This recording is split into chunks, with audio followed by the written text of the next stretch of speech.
A person who thinks all the time has nothing to think about except thought. He loses touch with reality. A good servant, but a bad master, and lives in a world of illusion. And all so-called civilized people have increasingly become crazy and self-destructive. Welcome back to Sledgehammer Horror, guys. I am Ken Sledge. And I'm Ashley Sledge. And let's talk horror. So today we're doing a very special episode of Versus because it was voted on by you, the fans. Mm-hmm. So we're talking about 1960 versus 2001's 13 Goats. No, it's ghosts.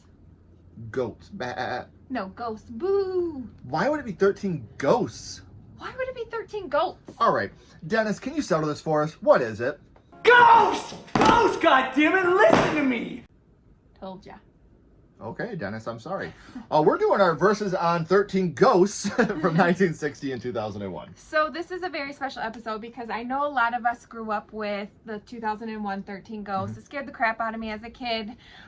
So we're going to talk about things that we like from the original, things that we like from the remake, and then kind of verse them against each other and tell you which one we like more. Yeah. So let's get started with the original.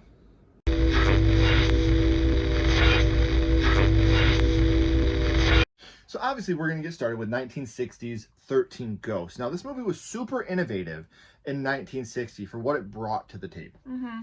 Yeah, so for example, William Castle, he breaks the fourth wall. He's talking to you, the audience. Would you please change the color of the screen? Thank you. You must only use it when the screen changes to this kind of a bluish color. So remember, guys, you have to look through the red if you want to see the ghosts. And now there's a lot of things about this movie that are much, much different than how you would expect them to go. And right away we have little Buck. He's making a little birthday wish and the windows open and the wind comes in and blows out the candle. So we know that his birthday wish is coming true. And all he wants is to live in a bigger house. So he has his own bedroom and all the things a little boy that's living in a tiny little one-bedroom apartment would want for himself. Yeah, for sure. So I mean, he gets his wish, sort of, kind of. And in the house, they find a Ouija board. I'm 37. I've never played with a Ouija board because my mom and grandma put that in my head at a very young age. They scared the crap out of me, too. That's something that you just don't mess with. Right. You don't mess with the other side. Right. And we also see that he collected ghosts in this movie, and they make it known right up front. Dr. Zorba collected ghosts from all over the world. You inherit them, too. So I like how they do that in this one. They let you know right up front, like, hey, this is what he did. Mm-hmm. You know he did it. You were talking about the Ouija board a little bit ago. We also get the moment with the floating planchette. Now we're really seeing that the ghosts are real. He collected the ghosts, and look at what's happening now. Look what's in your house. Right. And it's a floating planchette. I love how the planchette is always used in a way to make it spooky and scary. We got our little planchette right up here, the Sledgehammer Horror planchette. But in every movie that has a Ouija board, there's always this emphasis on the planchette. And it's just a fun word to say. It is. It's pretty cool. You have to use, like I said, you have to use the goggles. The blue will take away the ghosts. Right, and as you see here, the whole screen is blue. Yes. So when you're using the blue, you cannot see the ghost. Nope. So this is the remover, and then this is the viewer. Right.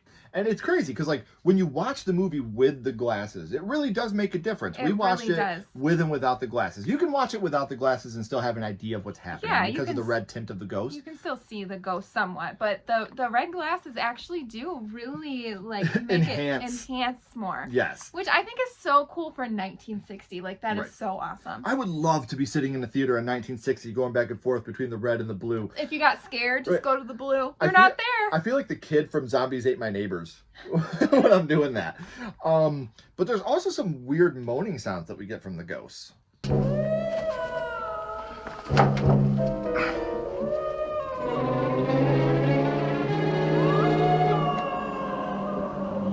It's just, again, they make this more of a ghost story than a mean-spirited, monstrous story, which is something that I really do enjoy. So, Dad, he gets the 13th burned into his hand, the number 13. Yeah. So, clearly, he is the 13th ghost. Right. And there's big changes. We're going to talk more about that in the Versus aspect, but I had seen the remake long before I had seen the original. Mm-hmm. So a lot of this movie surprised me with the directions that it went in. But again, for 1960, you have moments where they're in the kitchen and you see the flour being put all over the Yeah. kitchen, and little Buck's like, oh, it's just the ghost. They're cool. Don't worry about them, Mom and Dad. They're nice. You know, and it's like you're watching this little boy that's so infatuated with the ghosts and what they're doing around the house. And the mom's like, they're messing up my house. Yeah. Okay. Are they going to clean the kitchen, Buck? No, clearly not. Right. And also you have the candles that they light on their own and then they start floating, which is really awesome looking. Right. And again, in 1960, you didn't have CGI to be able to do all this. You had yellow screen and things like that, but it looks right. You know, lifting it up with string. Fishing wire. Yes. You know. And then you get the ghoul in this movie when he starts walking towards the sister, and you're like, wait a minute, I didn't need glasses to see him. I wonder if there's something up with this ghoul here. Yes, for sure. So we also get a ghost lion, which, oh my goodness, this is the longest scene. It just seems over the top a little bit, and it's very long, and it's like, okay, what's going on here? Like, yeah, it's cool, you got a ghost lion and all, but this is taking a long time. I can't even put up how long the lion is on the screen for during this episode, because we'll get hit with copyright for sure. Yeah. But it's the scene where you're just like, okay, Ed, that's cool. There's a Like, lion. oh, there's a ghost It lion. looks good. Yeah. We can move on to something else Clearly now. he didn't cross the rainbow bridge. Right. Well, then we find out the rainbow bridge. That took me a second.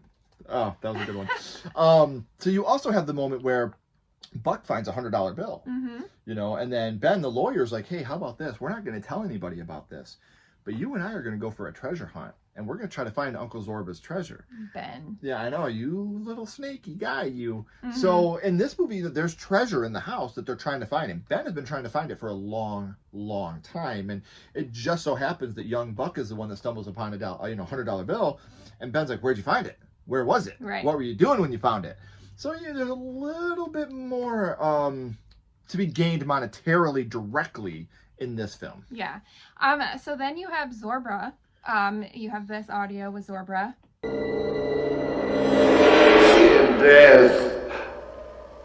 In death. I like how he communicates through Dad. Through side. Yes. Yes. And you have this moment where, wait, is he really dead? You know, because again, we'll talk about that later, but Yes. wait, the uncle's dead? Like, holy shit. Oh, he's actually dead in this one. Okay. Yeah. And then you see him in the painting, and he's coming out of the painting. And like, again, little moments, like for me, I've always said that moments like that where it's a realistic thing, where something is on TV and then it comes out or it changes. Sometimes they come back. Run, Jimmy, run on the TV. When you have little Georgie wink when he's in the photo album. Yes, I love that. You know, stuff like that to me has always been severely scary, like overly scary, because it's something I'll stare at a picture for hours. Like, are you gonna wink at me? I used to do that when I was a kid all the time, because it affected that. That's what you're doing in the corner.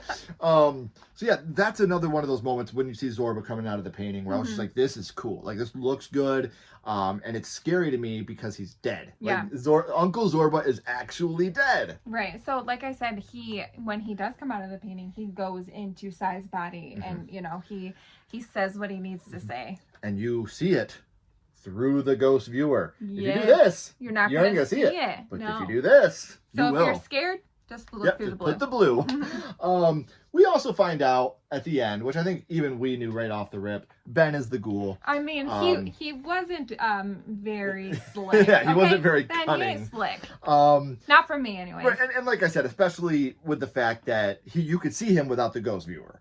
So you know right when you see the ghoul, like, wait, something's up here. You know, because you need this viewer in order to see the ghost. William Castle told us that right at the beginning. So yeah.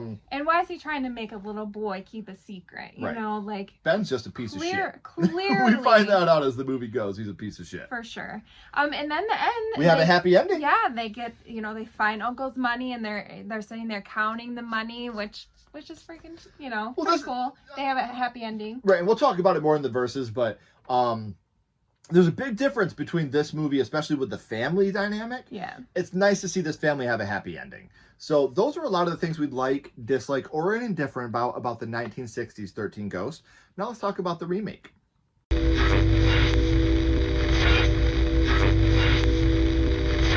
All right, guys, so now we're going to talk about the 2001 remake, a movie, like Ashley said, a lot of us grew up with, and for the longest time, I never even knew this was a remake. I thought this was an original film for a very long time. So unlike the original, we have Dennis, and he has his visions, which he can touch, someone, or he can kind of see touch an object. Yeah, and kind of see your past and things that you've gone through. So I think that he is a pleasant addition to the movie. He's a huge inclusion to the movie, not just because Matthew Lillard chews up the scenery, but he brings a lot to the film in the discovery of what's happening throughout the film. And we also get these two, like, they're almost like the PETA for Ghost. So they're like the PETA people for the ethical treatment of ghosts.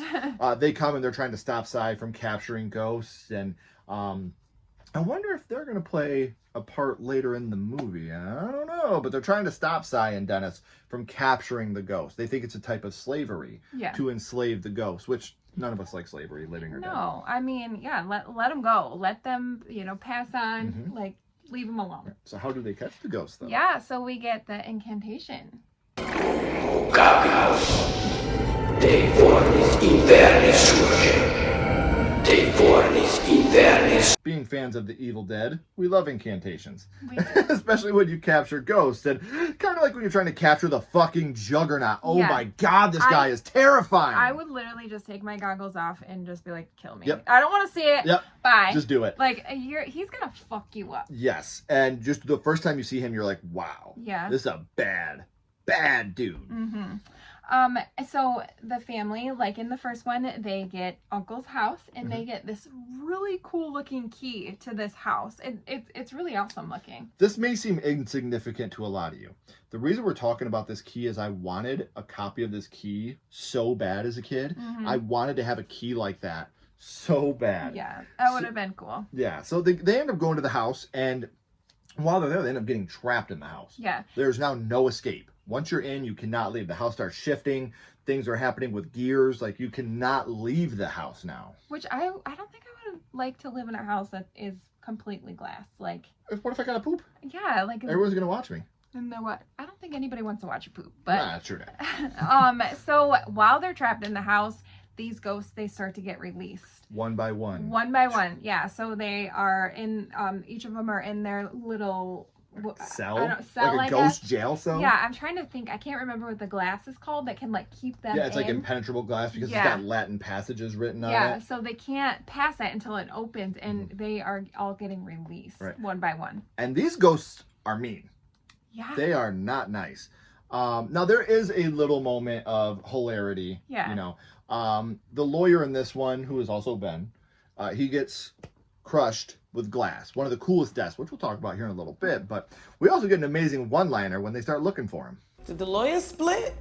We audibly laughed. Like, I see what you did there. I didn't remember that little joke, and when it came across, I just looked at him and we chuckled. Like, we get it. Like, that's funny. So then we get a jackal attack, and when I say a jackal attack, he attacks Kathy, the daughter. It is vicious. Yeah. So scary. Shannon Elizabeth, please come back to horror. Yeah, she did Jack Frost. She did 13 Ghosts. And when you see her in this moment, like, the jackal doesn't, I mean, like, he looks scary. Don't get me wrong. Yeah. But you put him up against, you know, the Juggernaut, the Hammer.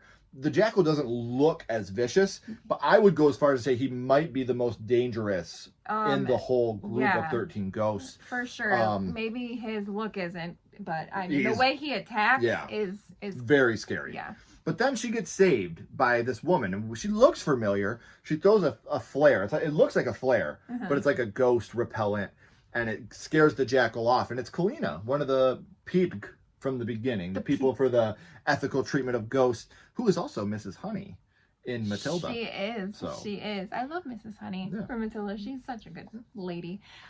So we get this.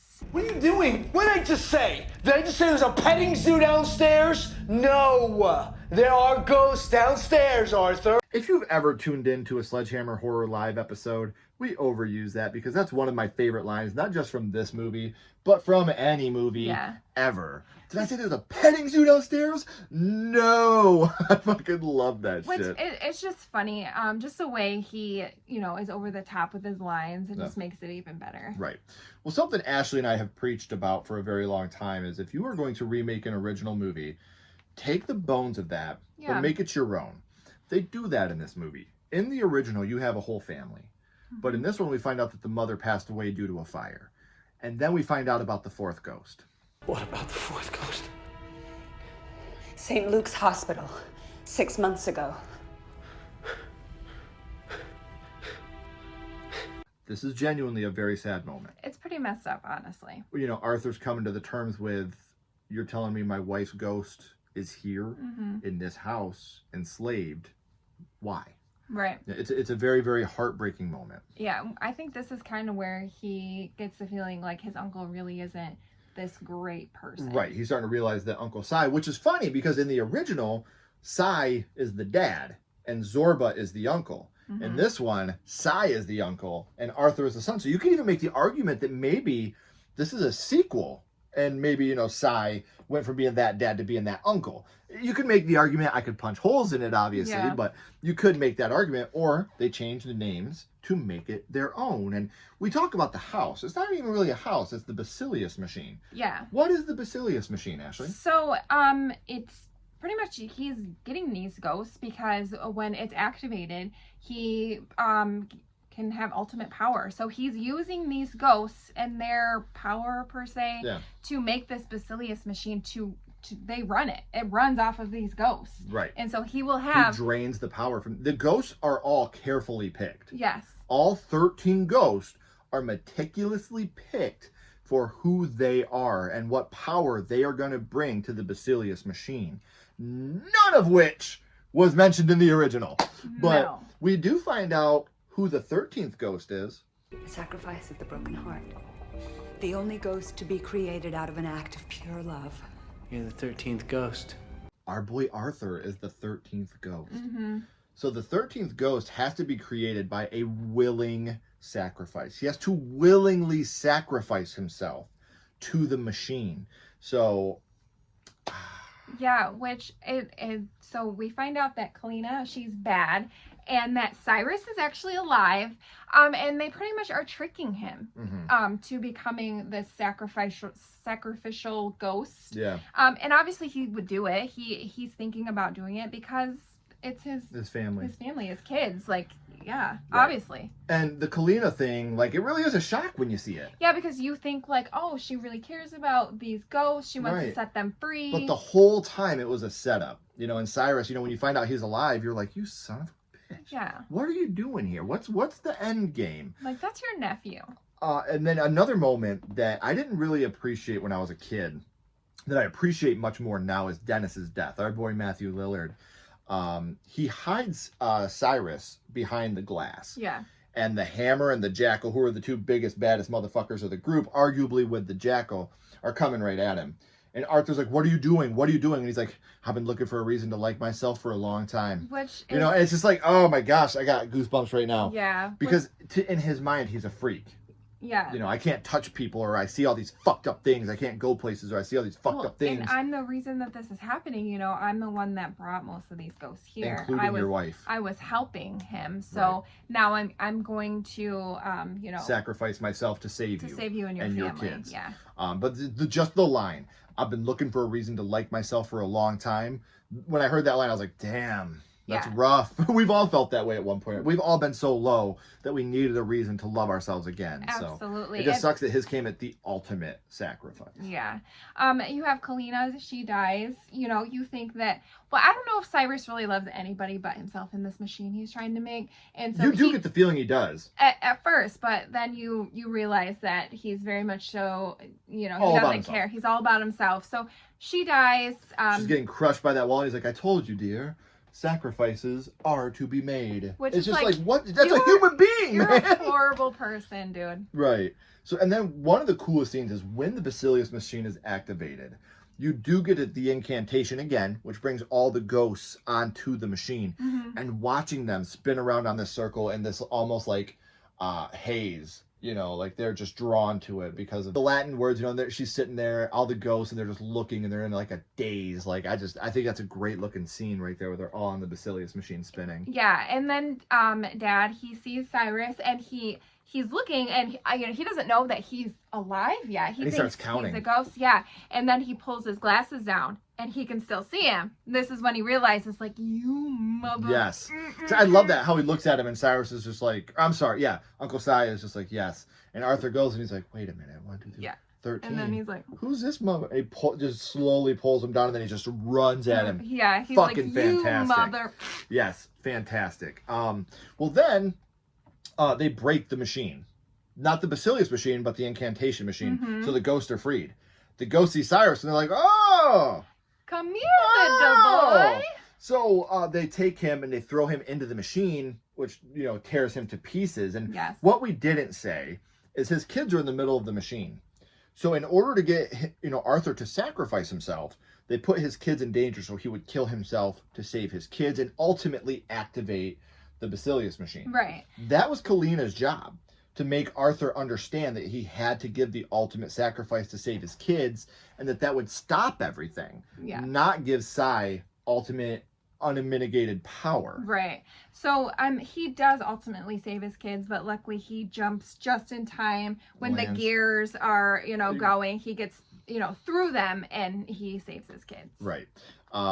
So one thing that Ashley and I used to watch when we were kids, and I'm sure a lot of you did that had the VHS or Blu-ray, they have a backstory on every Yes. single ghost. Honestly, it's probably my favorite thing of, you know, of even the video itself.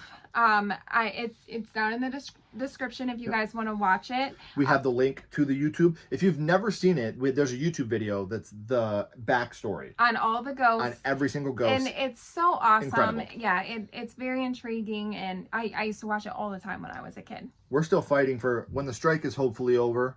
Best of luck to everybody on the strike. You're doing God's work. We need a 13 Ghost TV show.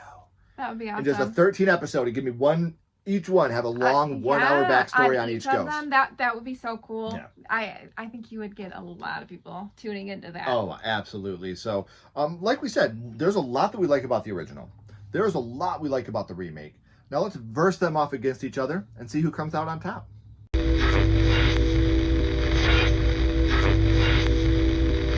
All right, guys. So we talked about things we liked and disliked about the original and the remake. Now let's get into versing these two off against each other, which is going to be hard because they're both a lot of fun. So, as always, we're going to start with the cast.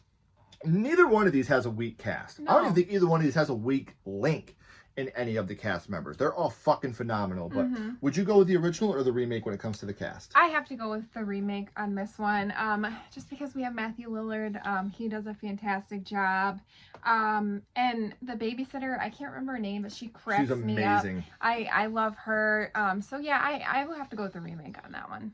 I agree with you. I'm going with the remake, and it's strictly because of Matthew Lillard. Yeah. And again, no disrespect to anybody else in the original, no disrespect to anybody else in the remake. I've made it very vocal. I want Shannon Elizabeth to come back to horror. I'd love to see her in some more horror stuff. But Matthew Lillard, he gives 110% in everything he does. Every role, he knows the job, whether it's this, Scream, Salt Lake City Punk, Shaggy. The guy kills it, and I love him to death. So I'm going with the remake on this one. One big difference in the movies is in the original, you have the mother, which is alive. She's a part of the family. She's an integral part of the family. In the remake, unfortunately, we lost the mother in a house fire. She died I think it was maybe a year before the movie took place. So which one of those is more impactful to you? The mom being alive and being there with the family, or the dead mom that becomes one of the 13 ghosts? I'm gonna go with the original just because I don't want a dead mom. Like, I don't like dead mom. I don't want a dead mom either, but I got one. So I'm going with the remake on this one. I think maybe it makes it more emotional having her, you know, dead, but I like that in the original she's a part of it with them. I just think there are moments in the remake where it makes sense. How, you know, like, how else would you get him to sacrifice himself for his kids? You got the mom there too. And then you got the moment in the basement where she's walking to the sun and she's got the IV, you know, stand. Like, it's so emotional. Now, another big difference between these movies, they willingly move into the house in the original, and they're willingly staying there. In the remake, they willingly go to the house, but then they're trapped. Right. They have no way to get out, even when they want to. So, which of those two do you like better? I like how they are trapped in the house. I think it makes it more scarier. You know, they in the original, they knew what they were getting themselves into, and They even knew he collected ghosts. yeah, they knew that he collected ghosts, and the ghosts don't seem like they're really like gonna harm them as much. Like, yeah, it pissed me off like throwing My a flower. flower and stuff around in the kitchen. But other than that, you know, they're not tearing them apart. So Right. I feel like being trapped is more scary. I'm going to go with that as well. I'm going to go with the remake. And a big part of that is you're trapped in a glass house. Yeah. Like, it's so ironic. Like, you're trapped in a glass. And they, like you said, he tries to break the glass. And Matthew Lillard's just like, you're wasting your time. Mm-hmm. It's impenetrable glass. Can we please figure out what we're actually going to do? Right. Yeah, I'm going to go with the remake on this one as well, just because the irony of being trapped in a glass house with the scariest type of ghost. Mm-hmm. That's why I'm going to go with that one. Now, in the original, again, you don't get much backstory into who these ghosts are, except for a 25-minute shot of a lion. And then in the remake, like I said, you get, even throughout the movie, you get a little bit of a backstory of who the ghosts are. The firstborn son. The torso. The bound woman. So of the two, which one would you say you would go with, the original or the remake? The remake. I love the backstory on the ghost. Like I said, it's one of my favorite parts. I mean, like you said, even in the movie, you get a little bit of their backstory. And I do love going and actually watching what they went through and why they became ghosts. So I do like, I like a good backstory. I like to know why. I'm a why person. Right. She definitely is. I'm also going with the remake on this one, and it helps you to create a bit of empathy. Yeah. Even though you see like the hammer as a monster, to find out why he became like he is, good fucking reason. Yeah. You know, like the angry princess. the angry princess is another one. Yeah, for sure. So- So they went through a lot when they were alive, and now that they're these mean ghosts because of how they died. Right. So now we got, in the original, you have a knowledge of ghosts. Like, you know the ghosts are there the whole time. They tell him right at the beginning, your uncle was a ghost collector. Or in the remake, how they find out, you know, when Dennis is telling them there's ghosts in the basement. Ghosts, goddammit, ghosts. Thanks for that at the beginning too, Dennis. But, you know, which of those do you think was more impactful or more effective to you? I'm gonna go with the remake on this one as well, just because it's scary. Like, and they can't see them without the, you know, the little glasses that they wear, so they're not even aware. You have that in the original, where you got to wear the glasses. But in the That's remake, more for like the audience, though. but in the movie too. But in the remake, you don't get told that really. You know, they get told that. Like, if you want to see the ghost, doesn't he get the glasses Yes. at the beginning from? Yes. Yeah. You know, if you want to see them, you look at this. You know, you're told about it. Yeah, you know that they're there. So I think it's more scary not knowing they're Right. there. You know, she's in all over the bathroom, and the angry princess comes With the in, blood. and the blood is coming out of the water, and she has no idea that she's in there. And you know, she could attack her at any time, and she wouldn't even know what's attacking her because she doesn't know that that's there. I think that's so much scarier. Well, and the fact that, you know, and we'll go right into our next question with that. We're going to go into the ghosts that roam around the house, and they're, you know, pretty much harmless. I mean, they got, you know, little kid trouble. Like, we're going to pour your flour out. Oh, it's dark. Let me light this candle and hand it to you. Mm-hmm. Or in the remake, where you're trapped in the basement, they're evil, they get out, and shit goes down. Yeah. Which one do you prefer of those two? The remake. I mean, again, it's more scary. It's more frightening. Like, you obviously, a ghost lion roaring, you know, for 15 minutes is less scary than a jackal tearing your ass apart. So yeah, I have to go with the remake on that one. Also me as well. I'm going with the remake on this one. I just think that what you're saying, it's scarier. Yeah. And that's why I'm watching this movie, is to be scared. The horror aspect of the ghosts. See, now in the original, the horror aspect isn't the ghosts, it's the people. Right. And in this one, it's a little bit of both, but at least you get the scariness of the ghosts as well. Now, this one, Ben's death. Mm-hmm. In the original, Uncle Zorba is like, yo, you're fucking with my nephew. And he puts him in the bed and he crushes him in the bed when he realizes he's the ghost is like, no, it's my nephew. Fuck away from him. In the remake, he's walking and he gets split in half by a closing glass door. Mm-hmm. So, of the two deaths, which one did you like more? I have to go with the remake just because it looks so good when he split and then you see half of his body just sliding down and the other half is like in the door, and it looks so good. Right. And yeah, I have to go with that one for sure. I'm gonna go with the remake as well, not just because it's you know, the death looks great. It's the coolest kill in the movie. Yeah. It's one of the coolest kills of all time. And the practical effects look good. Even when he's split and he's falling, like even the back part, you can see where his eye sockets are. Yeah. Like it just looks and it's real. just slow slimy and he's just sliding, Yes. but you see the back half of his body and it just looks so good. What, did the lawyer split? I love that. But like the meticulous detail of even the eye socket placement, I thought was really, really good. Yeah. So now we got the ending. In the ending of the original, the ghosts are still there. They're like, they might hang out for a little bit. That's cool. Let's just count our money and be done with it. In the remake, the Basilius machine is destroyed, and we see the ghost being freed and walking off to freedom, or maybe to the other side. Which one did you like better? I went with the original on this one just because, you know, they were there first. They're not hurting anybody. So just leave them be. Remake.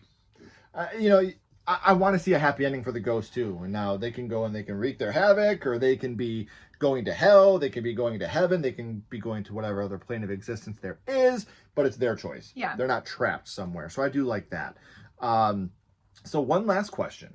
When we are talking about, you know, the verses of these two things, we got Ben, who's trying to get the money. That's the main thing for the lawyer. All this is happening so he could try to get the money from Uncle Zorba. But in the remake, Cyrus wants to control the world. That's his thing. I want to create this machine. I will even kill members of my own family in order to make this happen. So of the two, which one do you like more? The remake, just because it's just pure evilness. Like, he doesn't give a shit about anybody but himself in this machine. And I feel like it is a reason to try to get the family to come there to the house. So I'm going with the remake as well. I think that Uncle Si in the remake is terrifying. I think that, you know, his idea that he can control the world, he can have ultimate power by using this Basilius machine, is a scary thought. And to watch it come into play, I think, was really good. So if you've been following along, that gives me 0 points for the original and 10 for the remake. And I have 2 for the original and 8 for the remake. Now, just like always, just because we have this many amount of points doesn't mean anything. So of the two, which one do you prefer? I'm gonna have to go with the remake on this one. I don't know if it's the fact that I seen it first, and so it, you know, had a little bit more of an impact on me. Maybe I would have a different, you know, I would have been like, it's the original. I would go with the original because you had seen that one first. Yeah, I had seen it first, and I had, you know, some kind of tie to it. Right. But I seen the remake first, and it scared me. I watched it by myself, scared the crap out of me. Like we had talked about, the cast is amazing, and the ghosts are terrifying, and the backstory you get on these ghosts. I love this movie. This is, you know, way up in one of the top, you know, horror movies for me. So I'm gonna have to go with the remake. I'm also going with the remake. Now, I had 10 points for the remake and 0 for the original. What I want to say is that is not a slight at the original at all. Yeah. I think the original film is fantastic, minus the 35-minute lion scene. I'm just going to keep raising. It was 15, then 25, and 35. You know, I think the lion scene went on a little too long, but besides that, like, this is not a testament to how much I dislike the original. It's a testament to how well they did the remake. Yeah. I think the original 13 Ghosts is underrated. Severely for sure. underrated. Yeah. It had a lot of great concepts in it. The idea of the ghost remover, ghost viewer, which I think is amazing, especially for 1960. Like, fucking fantastic idea. That was so cool. If there was a little kid watching this movie with you and they were scared of the ghost, all you had to do was put it to blue. Which, you know, and the ghosts aren't there anymore. You can't see them when you put the blue on. And I think that's fucking genius. It is brilliant. A lot of the practical effects throughout the movie, a lot of the floating candles, the flower, the floating planchette, which is still a fun word to say. You know, these things, they look good. Ben is the ghoul. He looked good. So again, this is not a slight at the original. No. This is just how fucking well they did at creating this remake in 2001. Yeah. Still one of my favorite remakes of all time. I still think one of the best remakes of all time. Because Ash and I have always said, take the original, but make it your own. And that's what they did with 13 Ghosts. Yes, they kept enough of it, the glasses, the house, the uncle, but they made it so much different. So we really appreciate you guys voting for this. Yeah. Our next one was recommended by our good friend Spooky Robin. We are going to be doing Children of the Corn. We are. On next month. So that was something. Fun. That was something. Thanks, Robin. So we're very excited to do it. Thank you, Robin, for recommending that. That will be our versus next month. We're very excited for that. We hope that you guys get into it. We can't wait to see what you guys think. But in the meantime, What did you guys think of 13 Ghosts, the original and the remake? Which one do you like better and why? Please let us know in the comments. And if you haven't already, please like and subscribe. It helps the channel more than you know. And follow Sledgehammer Horror on social media. All our links are in the description. And until next time, keep talking horror. Stay who you are. And we'll see you guys soon.